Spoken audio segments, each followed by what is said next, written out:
First, I want to acknowledge, recognize, and celebrate Parker High School, the Thundering Herds, for winning the 6A champs in football. It is a well-deserved title. They've had an amazing run under the leadership of Coach Frank Warren, along with his athletic and coaching staff, those student athletes. What a tremendous job they've done. Parker High School has not gone to state championships since before I was born. I think that was 1980. And to see what they've done and accomplished in 2024 up against teams out of state, teams in the metro area, serious competition. And so kudos to the Thundering Herds, Parker alumni, for what they have accomplished. What a big deal. And then we look for more future ways to continue to honor the champs and celebrate them in this moment. I also want to take the time to share that we're excited about the Birmingham Bowl. As you all know, it's SEC versus ACC here in our city at Protective Stadium, December 27. It will be Vanderbilt against Georgia Tech. The coaches will be in town at some point to talk about the game. The city of Birmingham, we look forward to hosting this game. We think this is the type of game, ACC versus SEC matchup, that attracts a lot of supporters, alums, and fans of both institutions to our city 2 days after Christmas. So we look forward to not just the economic impact, but just a great game to watch here in our city. Then something that's important to you, something that's important to me, something that's important to our residents, definitely needs your help, press, in getting this out. As you know, the council passed a $16 million related to retention and recruiting of officers. As you all know, our new recruiting class started November 19th. But I also want to tell you some updated information related to the next class in preparation for the next class. I want to remind everyone that the physical fitness screening for Birmingham police hopefuls, that is, people who want to be a part of our police department, will be this Saturday, December 14th at 8 a.m. The location is the Birmingham Police Academy. We want to encourage people who have any interest in law enforcement, who have any interest in protecting their community, serving their community, being out in front, the face of their community, to help residents and serve residents, to come this Saturday, as well as be sure to bring your ID. I think it's important. You are applying for a job, so show up on time, as well as dress in clothing that fits for what this is, which is physical activity. The screening includes, but is not limited to, tasks such as pushing a car 15 feet, walking on a balance beam for 5 yards, time push-ups and sit-ups, which I need to get tight myself, as well as running a mile and a half in 15 minutes and 28 seconds to be exact. There will be additional physical fitness screenings as well on January 11th, as well as January 25th. Again, we'll have 2 more screenings, physical screenings, after this date, this Saturday of January 11th and January 25th. But I think it's important that you all know, again, that there is a current class, and the next class will be March of 2025. And so this is the first step in qualifying for becoming a police officer. The current class has 29 new recruits who will complete their academy. They also get a $1,000 sign-on bonus. That sign-on bonus will be for this March class as well. So again, we want to encourage those who have any interest to please call 205-254. Let's see what my remaining numbers are. 1712. Again, that's 254-1712 for those who have any interest in becoming a Birmingham police officer. And with that, we're going to have this remaining forum open for any questions you may have. Only topics you want to talk about that I may have an answer to. Who's first? Nobody. You all just announced $100,000 for gun safety locks. You want to talk about that a little bit? And why that's Yeah.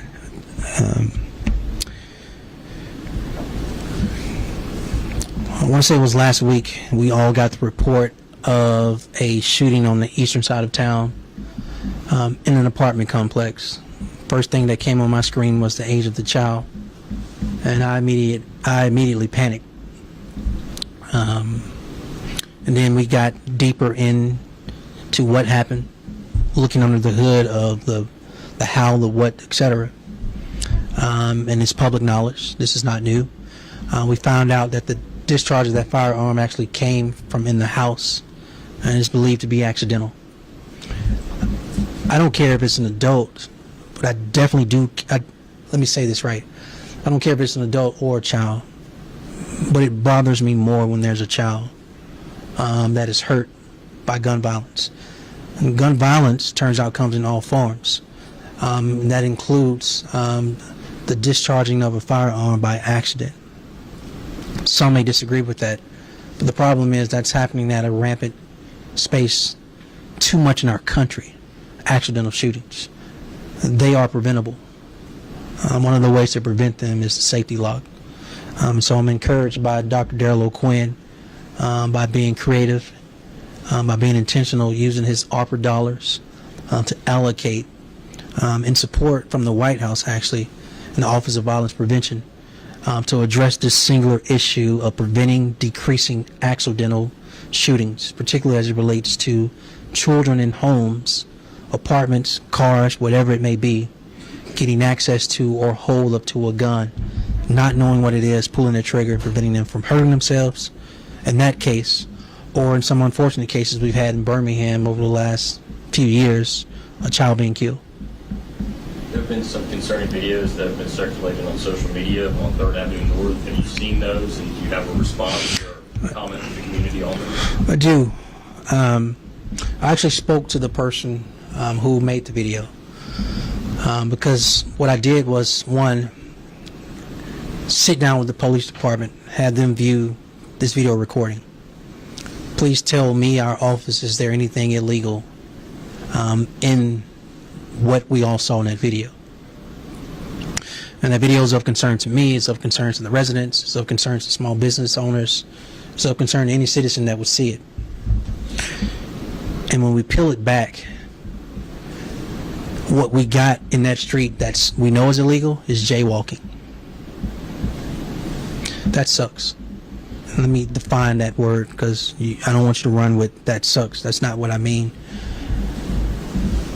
It's unfortunate that that's what's the part that's illegal. The state of Alabama now says you don't have to have a pistol permit to walk around with any form of a firearm, if you would. So then I asked the question, what about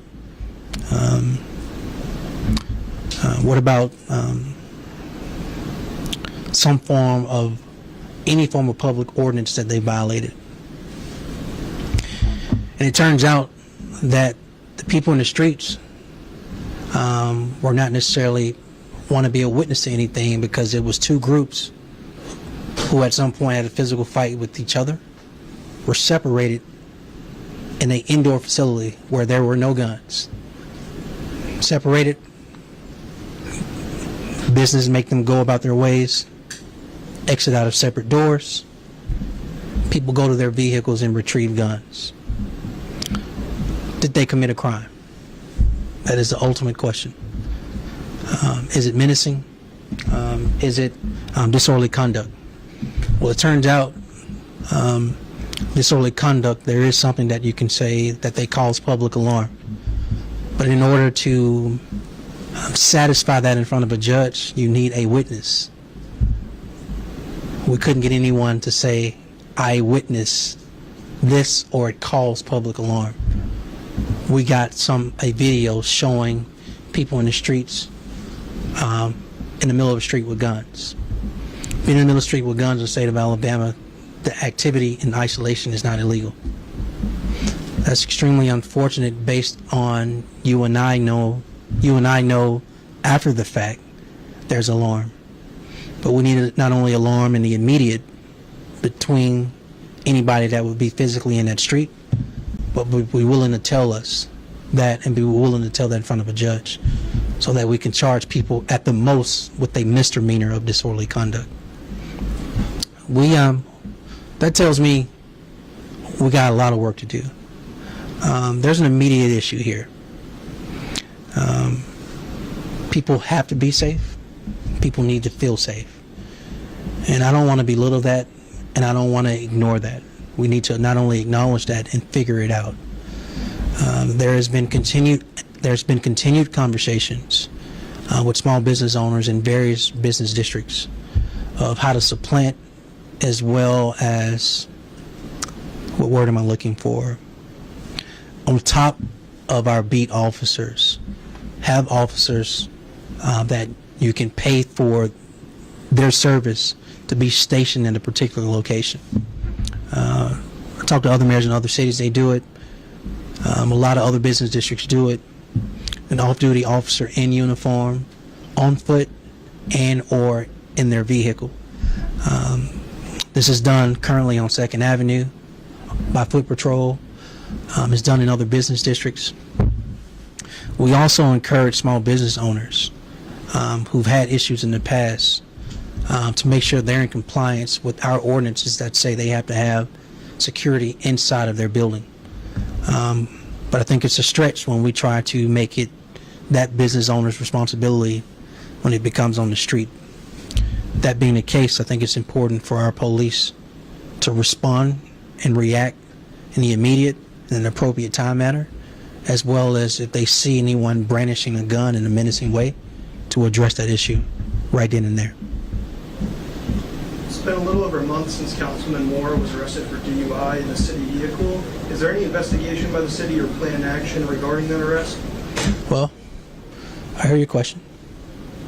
I'm going to probably encourage you to talk to the Birmingham City Council for any type of reaction you want to receive as it relates to any of your questions. Who's next? Sir, on October 10th, we stood in this room and you announced that you were forming a new commission to fight homicides. We're coming up on the 60-day mark, which is when they were supposed to provide a report. Have they provided that report to you guys, and what kind of work did they do? So I remember saying we wanted to form a crime commission to address public safety and gun violence. And I'm proud of the work they're doing. I look forward to actually receiving their report.